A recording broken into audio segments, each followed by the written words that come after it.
Hello everyone, I'm Tessa, and this video is a project for Info 261A at San Jose State University. Today, I will be discussing Cambria Heights Teen Center. So Cambria Heights is one of 66 locations, a part of the Queens Public Library. That's located in Queens, New York. Out of the 66 locations, there are only 5 teen spaces. The first teen space was created in 2008 at the Far Rockaway location, and then Cambria Heights was created in 2013. The Cambria Heights location had a $1.342 million budget in order to create this space. So in order to create this space, they had to create it below the adult space and the children's space. And so in order to do so, they had to actually expand the adult space and the children's space as well. So everyone got a little bit more out of that.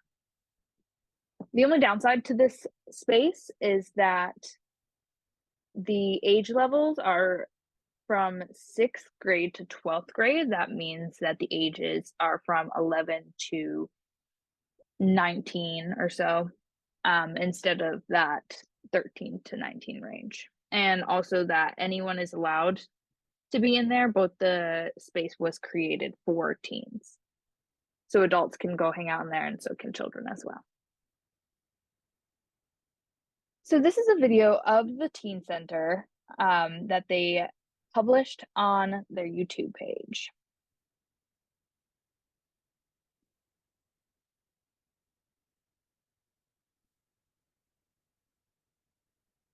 Okay, I think it's important to stop here so that we can notice and observe the entryway that the teens are seeing as they're stepping through. The first thing I want to note is that they do have an elevator, which is nice. So that leads up to the adult and children's area. So it's just nice that that is accessible to everyone. And what is nice is that there are bathrooms to the left of the teen space. And there is also a water fountain to the right of it. So everything that they need is down here. They are more than welcome to adventure upstairs to the adult sections and the children's section, and that is advertised both in the library and on the websites. However, all their needs are met in their space that is created for them. Now, the nice thing about this building is when it was put in, there was actually a side door created. So you can't see it in this video, but there is a side door that teens can go through so that they don't even have to go through the adult and children's sections if they do not wish to. They are more than welcome to, but they do not have to.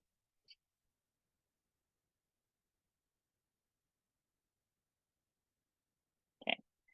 Now, when you step in, you're greeted by this nice desk here and staff members who are here.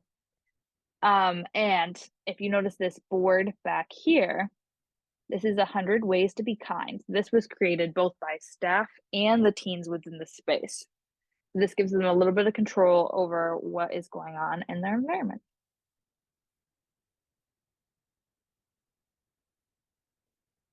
Now, this area is right to the left of that desk that you see when you come in.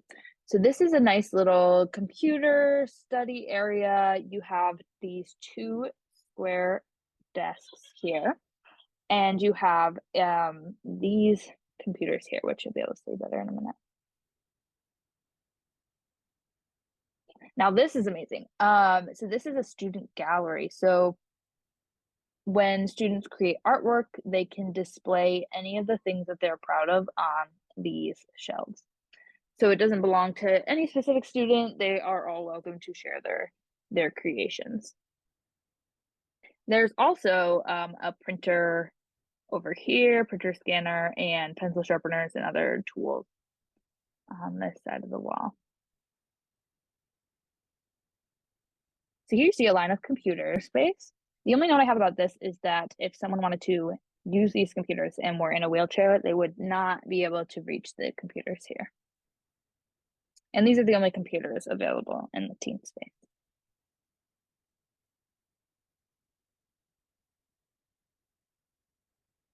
So here's the first part of the sections that you see of some of the collections on this side and that side. And here we have 3 long rectangle tables that could also, they're smaller squarish tables as well.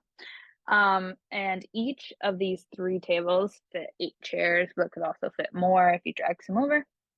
And you notice that the shelves are all along the walls. This is nice because none of the shelving is blocking any of the walk space, which leaves a more open feeling to the library. And as you notice to the right, there is another service desk.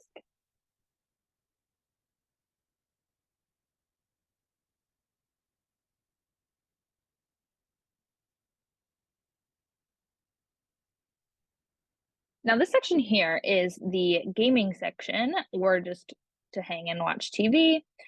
So in these shelves down underneath the TV, there are video games, video game consoles, and all that, and that you can hook up to the TV and play with friends. And so you have this nice couch here that can fit about 5 teens approximately. But what's nice is you also have this taller table here that with the tall stools again that you can also sit to see the games or also play the games.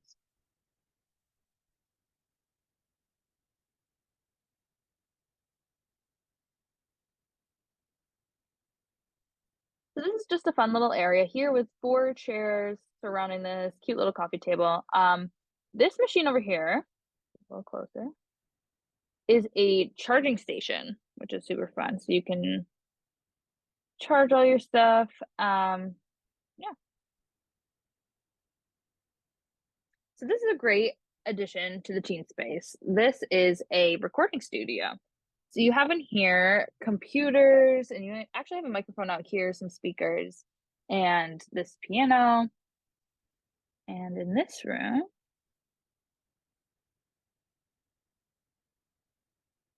you have a fun microphone that records everything and puts it onto the computers. So this is great because not only are students here learning new materials, but they're also able to create their own.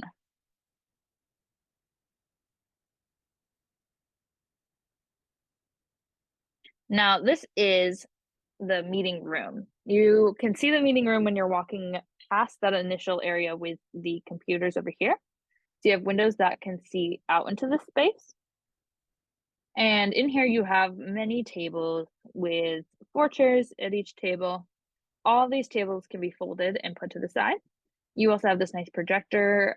This can be used for movies or it can be used for presentations and all of that. But again, these tables can be moved to the side, and so this can be used for many things. This is a very flexible space. So they use this for classes, programs, and also like movement programs. So dance stuff and all that.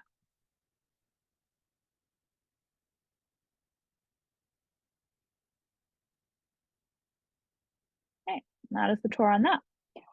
Some nice features that I would like to note is that they were very lucky in getting the amount of space that they have.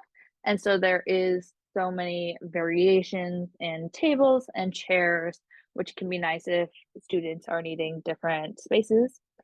The other nice thing is having that flexible meeting room and such a large area. So while most of the spaces have one function, this space is the space that is most flexible to be used for any type of programs that they may need.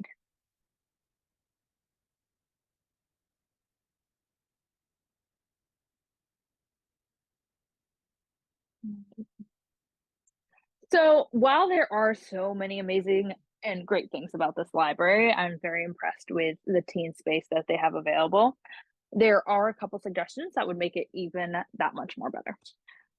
So the first one is to limit adult and children access. This would include putting signs up not with grade levels, but with age range. So saying 13 to 19 being allowed in this space. When you get those younger age groups, that's when older teens will start not wanting to spend as much time in this library space if there are a lot of children in the space. Now, on their website and in the libraries, they promote that no one is not allowed in this space. It is just created with teen needs in mind. That means that adults can come in and hang out, use computers, sit on chairs. Children can come in, hang out, use the space, sit on chairs. The problem with this is that if you get a lot of children and adults coming into the space, teens are going to feel the same way they do in the adult and children's spaces where they're not feeling as welcomed as they were if it was just a teen space. Now, the best way to implement this is to put signs saying that people can come in and look through the collections, but not necessarily be able to hang out and use the technology and the spaces, especially because there are computers available in other areas of the library. My second suggestion is to move some of the furniture or materials that are in the library. So my one suggestion is to at least move a computer or two to lower tables. Now there are several tables throughout that they could use this for. So those three long rectangle tables, they could be broken down into 6 tables total.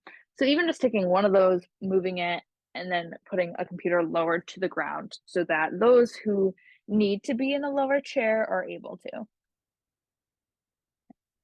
The second point on move furniture is to move some chairs for more independent spaces. When you look in the library, all those spaces were created for more community building and group work. There are no spaces that an individual could sit by themselves. It is all 4 chairs, 8 chairs, a lot of space for teens, which is amazing. However, if a teen comes in looking for a bit more privacy, a bit more space, there is less opportunity for that. So it would be nice to either in the section where they had the chairs surrounding the circle coffee table, if they maybe move those apart a little bit more, created their own space with them, or even moving the rectangle tables apart and having maybe 2 of them a little bit further away to create a more independent workspace for those who need it. Another idea is for more opportunity to participate in designs. When you look in there, there's only 2 spots for teens to participate in designing, and that's with the bulletin board and the student gallery. The student gallery is amazing because that is all student-led. Students create it and then hang up the work that they're proud of. However, the bulletin board seemed to be more the librarians coming up with the idea for it and then students putting their own ideas to it, which is wonderful. However, it'd be nice to have more places for them to display their own thoughts. A wonderful idea could be is to utilize the windows in the meeting room for drawing on, creating art, or maybe whatever they want to do with some erasable markers on those windows. Would be a nice opportunity.